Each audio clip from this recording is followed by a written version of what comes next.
Donald Trump wants to sell 443 federal buildings, including nearly a fifth of all the office space in Washington, D.C.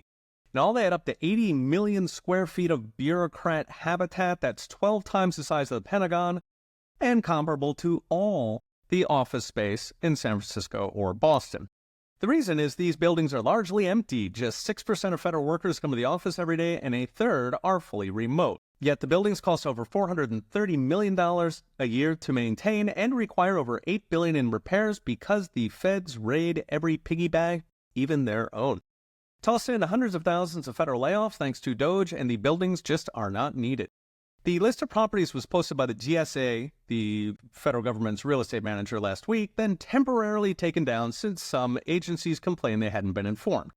Of course, agencies don't actually own buildings, the American people do, but I guess Trump wanted to be nice. Interestingly, the list is very top-heavy with headquarter buildings. In fact, 1 in 12 agency headquarters were on the list to be auctioned, including, deliciously, the FBI headquarters named after noted secret police J. Edgar Hoover, as well as the largely empty headquarters of the Departments of Labor, Agriculture, HHS, and HUD.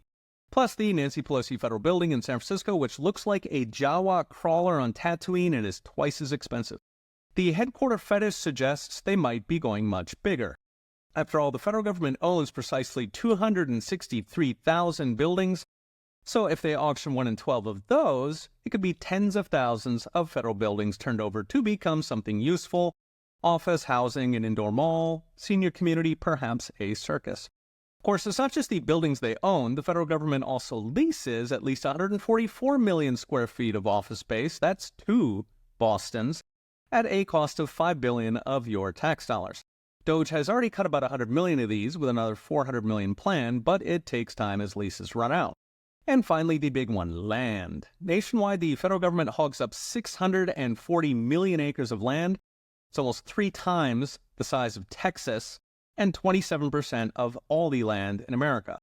Much of this it neglects into wildfires, illegal marijuana operations, or dogfighting camps in the Everglades. Not a joke. In some states, it owns most of the land. The federal government owns over half of Oregon, 2/3 of Idaho and Utah. In case you wonder why they're so expensive when nobody lives there, it owns almost 90% of Nevada.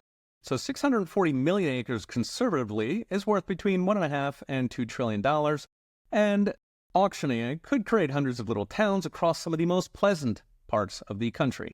Instead, it is kindling for LA's next wildfire. So what's next? Brought to you by Unchained.com. Putting dead federal assets to use will be great for the economy. A nationwide boom of affordable offices for startups, even affordable housing. Given those new tenants and residents actually pay city taxes, unlike the feds, it'll be a godsend for cities that are already desperate for housing. The one loser will be banks sitting on hundreds of billions in distressed real estate loans the Fed is dutifully bailing out, which could soon get competition from freed-up federal assets, even while the American taxpayer gets to offload yet another trillion-dollar monkey on our backs. Okay, we'll be watching. See you next time.